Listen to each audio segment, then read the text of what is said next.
Okay, so what you're seeing out here, this is not fog. It's snowing right now, and the wind is blowing it like crazy. This is gonna be fun. Okay. So I want to do some...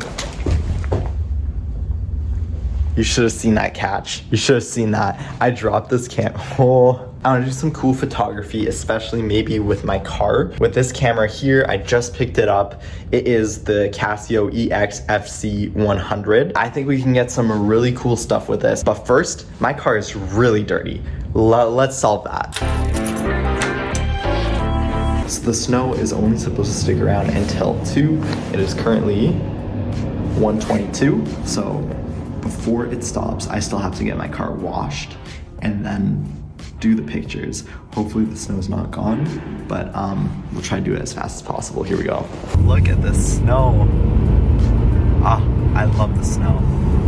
So the car wash place is 23 minutes away with the current traffic. I got a bit of a way to go, but the reason why I picked this one is because it's fully like, you do the wash yourself. It's a coin car wash. You put in the coin, you get to clean it yourself. Now, I know this is a camera review.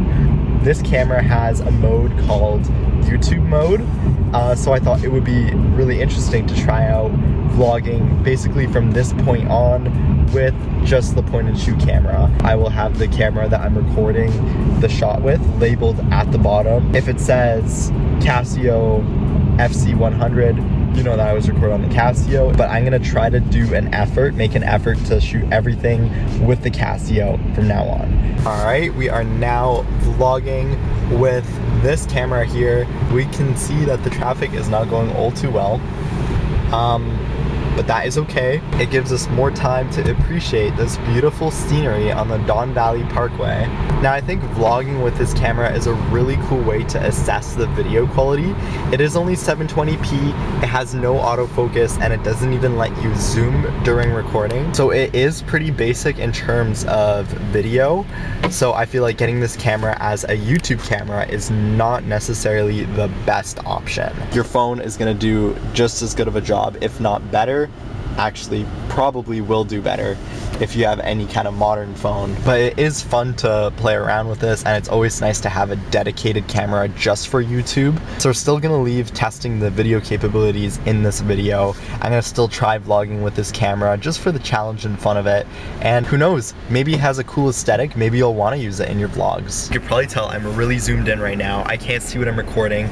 There's no flip screen, and the lens of this camera is also equivalent to just under 40 millimeters. I think it's like 37. It's the fact check is right here, but it is extremely zoomed in, extremely tight. I wouldn't feel comfortable having my hand out this far vlogging throughout any period of time.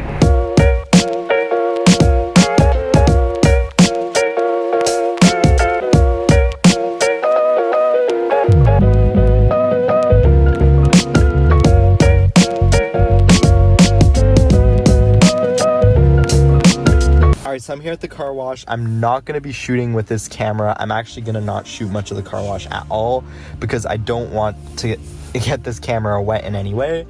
And the whole point of this video is not the car wash. I want to get some cool shots with this camera, conserve battery, that kind of thing. So I'll see you guys after the car wash.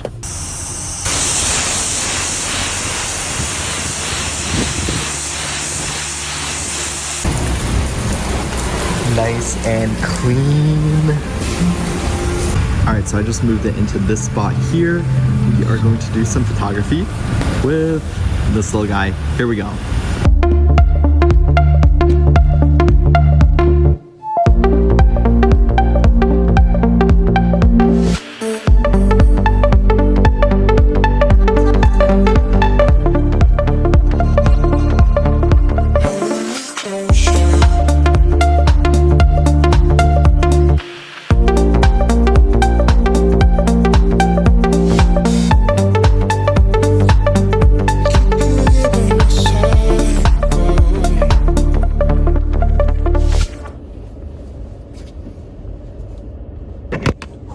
It is cold outside. Wow. Oh, I'm actually freezing. It's nice to warm up in here. But all in all, I am really quite satisfied with the way the pictures turned out on this thing. Let me find a place to park because I'm just blocking this area here. Alrighty, so my thoughts on shooting my car with this little camera over here. First of all, that was a really nice like little car wash place. It ends up being cheaper than a regular car wash, and a regular touchless car wash always leaves spots on my car that it just like misses. Because I was doing it myself, I didn't miss anything. Thumbs up. Anyways, back to the camera. Very thoroughly satisfied with this thing. One thing which is immediately noticeable is that it doesn't have manual mode. It only lets you just ISO and white balance. That's pretty much it. You can also change your exposure, and based on that, it'll change the aperture and shutter speed. But you have to play around with the camera. You have to point in the light, that kind of thing, just to like convince it to do the settings that you really want it to do. But it's honestly not too bad though. The settings that it guessed would be right for the situation most of the time were exactly the way that I would set it, maybe just off by a little bit. But in the end, the picture still turns out pretty much the same, and any adjustments that you want to do in Lightroom, you can do no problem. Now, I did a little bit of street photography with this camera as well. Cue the street photos.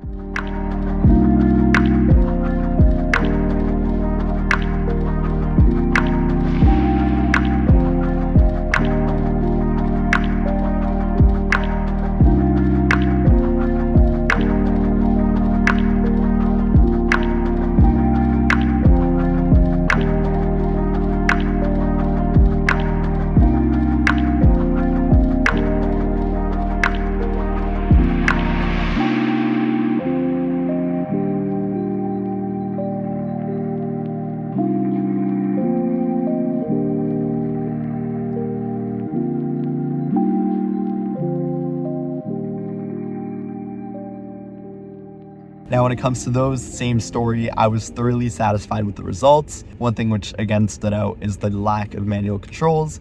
But other than that, for an average photographer, for a person who's looking for a digital camera that can maybe help cure them from creator block or whatever, give them a little challenge, this is a fun little thing. Usually when I walk around with a camera, it draws so much attention. Everyone's looking, and it could be embarrassing for some people. I got used to it, but like, it's not the most pleasant feeling knowing that you're being looked at, or someone's like, yo, peace, or someone's just like trying to block their face because they see from a distance that you're trying to take a picture, or they don't want to be in it. They're like, no, or, you know, even if you're not photographing people will still do this to you if you do street photography. With this, people don't even notice. It is so tiny, and nobody thinks of you as a professional, even though you can create art with pretty much whatever camera you want. I kind of like that about this thing and many digital cameras, which is why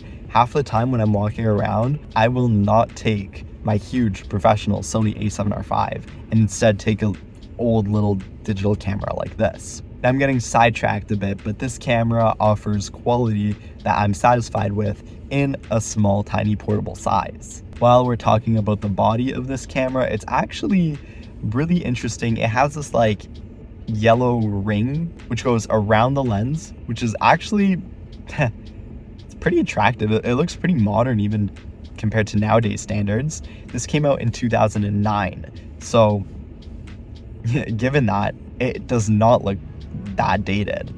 It also has the same ring going around the center set button, not too shabby, and it is nicely designed at the top as well. Basically, every angle that you look at this camera, it looks a lot more modern than it actually is. I've got another camera from 2009. I talk about this a whole lot, pretty much every video on my YouTube channel, the Canon G11. That is currently my all-time favorite point-and-shoot camera. That camera does look a lot more dated compared to this one, and they were both released at around the same time. That camera, however, is on a completely different playing field as this one. The Canon G11 is not an ultra compact camera like this one. It is definitely not going to fit into your pocket like this. That camera is a pretty big pocket camera. It even has strap lugs so that you can carry it around your neck, not in your pocket. So there's still times where even though that camera is way better, it shoots raw, it has full manual controls, dials, buttons, etc., this camera still has its own benefits, and I would sometimes choose to take this one over the G11 just because of the portability and pocketability. Now, some gripes with this camera. It does have sensor shift image stabilization, but honestly, I don't know if this model it's not working in or if it just is not good compared to nowadays image stabilization. Honestly, more likely, I feel like this camera is just old, and that's what sensor shift image stabilization was like back in those days. We got spoiled by our smartphones, action cameras, gimbals, etc., that this sensor shift image stabilization just does not compare. There were a few shots where I was just trying to get like cars and stuff that were passing as I was just sitting in my car. I wasn't even moving, I was just sitting, and the shaking of the car engine, which is like barely anything, and my hands combined together, it was shaky. It didn't look too good. Also, for videos, I was not impressed at all with this thing because it only shoots 720p, which is, first of all, not too bad. I mean, I'll let that slide. It's not considered HD anymore on YouTube, and like probably your grandma's phone can shoot at least 1080p. 720p, it's outdated for sure. But it's not the resolution that makes me not want to shoot this. I shot a whole trip of mine in 480p on an old camera, and it was absolutely wild. One of my favorite videos I made to date. What I dislike about this camera is A, that stabilization, it sucked. But B, there's so much noise in the video. I don't know if it stops down the aperture or what it does while it's shooting, but there's a lot of noise, especially when you compare it to the photos. If you take a photo and then a video of the same situation, the photo is gonna look way better than it does with the video. And then on top of the noise, this camera doesn't even autofocus during video. Whatever you set the focus to when you start shooting the video is where it's gonna be for the rest of the video until you stop it, refocus, that kind of thing. That's kind of disappointing, although I do understand why they did that. This camera does not have any of those modern lens features where like the autofocus is silent. When you half press the button here to focus, let's see if you can catch it on camera.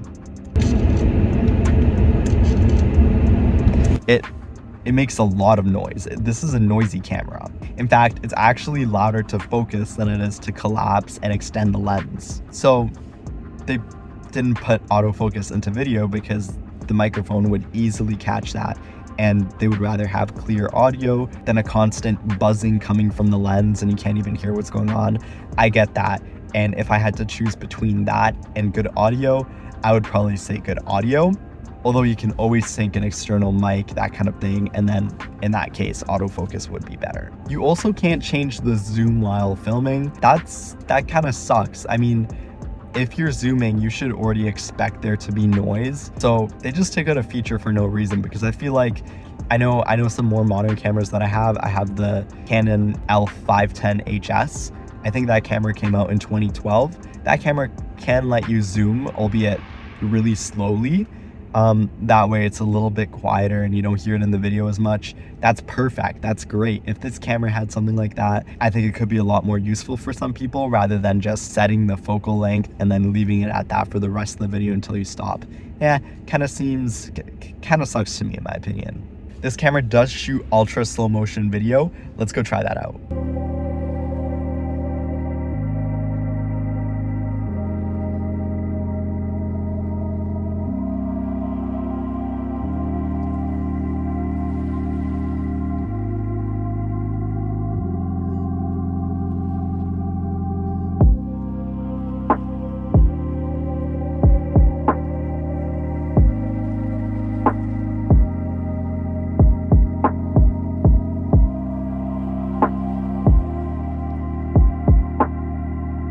Yeah, the slow motion video, it is there. It does do 1,000 frames per second, which is crazy, along with a whole bunch of different frame rates. Here are all the frame rates and resolutions that it does. They're all so low that honestly, none of them are usable. Now it does have this super cool feature, which lets you slow down time in order to grab the exact photo that you're looking for. Let me demonstrate that. All right, so say that you are shooting something here and you press the slow button. You watch what happens. So we're doing this. and it just basically plays back that movement, that past 1 second, I believe it is, but you can change the amount of time that it does, and just puts it on loop. And now you get to press the shutter button at the exact moment that you want the picture. Boom. And if you go to your photos, it saved that moment. That is a really, really, really cool feature. This is huge when it comes to street photography. I like it when, see this person walking? I like it when the legs are like this, not when they're like this, right? So if you're doing street photography, someone's passing the center of an arch, for example, or across the street. You want to get the photo of them when their legs are like this because it looks cool. Most of the time I have to shoot a burst of photos and then select the correct one, but sometimes you have a slow camera that won't capture that exact moment. It's just going to be a whole bunch of photos of the person like this, right? It kind of sucks. But with that slow button, first of all, I don't waste storage because I only save the one photo that I want. Also, I have a whole lot more to choose from. It shoots 30 frames each second. That is crazy. That is amazing. That is like you're basically picking one frame from a video, and all in 6 megapixels. It's not 4K, but it's in 2009 from a point and shoot camera. You're basically getting 2.5K video, 1 second worth of it, with a point and shoot camera where you get to pick the exact moment that you want in a picture. 6 megapixels. That's unreal for 2009. That is like a major, major feature. Now I mentioned this camera does 30 frames per second. You've got this button right here. Not 30 frames per second video, although it does do that. It does a burst, so continuous shooting, boom. Now you just clicked it and it says, do you want to save all of it or save the selected one? We'll do save all. We've got that moment captured for as long as I held the button for, but that's crazy. That is really cool for a camera that is in 2009 to have 30 frames per second. So all in all, what are my thoughts on this camera? It's a $70 point and shoot, which is kind of expensive from 2009. Now, there are a whole bunch of point and shoots which you can get for far, far cheaper, but I kind of do understand the price tag of this one. I feel like this one here might actually be a keeper. Now, basically a lot of the stuff that I described earlier, except for the slow feature, are mid. I mean, you can find that on like any camera, but that slow feature makes it a really, really discreet street photography camera. Now, what I'm actually thinking of doing is making a second video as part of this one. We'll see. I'm not making any promises because I might not, but I feel like creating a video where I take this camera and do some street photography with it in the 6 megapixel slow mode. That type of feature is unreal in street photography. It's going to be a game changer, and I feel like this is just the perfect point and shoot camera for street photography that has ever been made. It is insane. Now, yeah, it only shoots JPEG. It is only 6 megapixels in the slow mode. It doesn't have a usable video mode. It doesn't have any manual control. Yes, it does have a lot of flaws, but that slow mode, let me tell you, that makes this camera incredibly unique and totally justifies the price tag. Honestly, I think for 70 Canadian dollars, I kind of got a steal for the features it offers me. Searching online, I'm seeing this camera goes for around 180 Canadian dollars, give or take.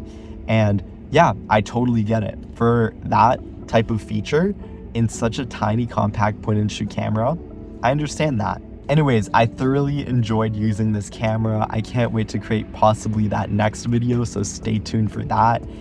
Even if I don't end up creating it, do consider subscribing as it does support my channel. I create lots of videos like this. I've been investing a whole lot more into my videos, like purchasing new cameras, that kind of thing.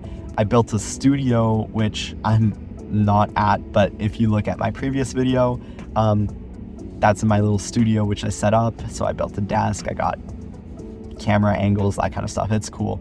Anyways, I'm putting a lot into this YouTube channel, and starting in 2024, I really want to ramp things up. So please do consider subscribing. A lot of cool stuff in 2024, I promise. Anyways, I'll see you guys next time. Ciao. Oh my God. On the way home, car's already dirty. No. No. Hi. Can I get, say, $30 on pump 6? Perfect. Thank you so much, you too.